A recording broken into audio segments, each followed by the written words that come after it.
So, for today's vlog guys, medyo emotional tayo ngayon guys. Siguro mga 4 AM. Nag-cry tayo kasi nga, yun nga, sa araw na to, bali umalis na yung asawa ko. Hindi na ako nag-video sa kanya at hindi na rin ako nag-bye-bye sa kanya.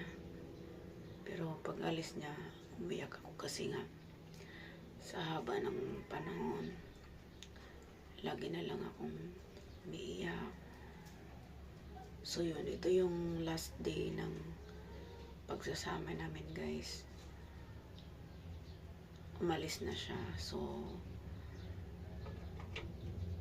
single mom na uli ako guys.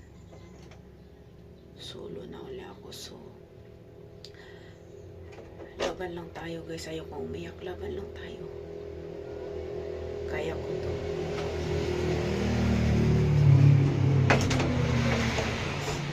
Medyo emotional tayo.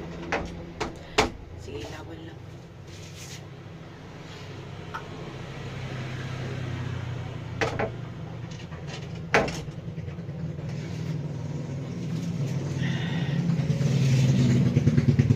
Thank you for watching guys. God bless. Keep safe everyone. To all the victims in Davao earthquake. So keep safe kayo guys always.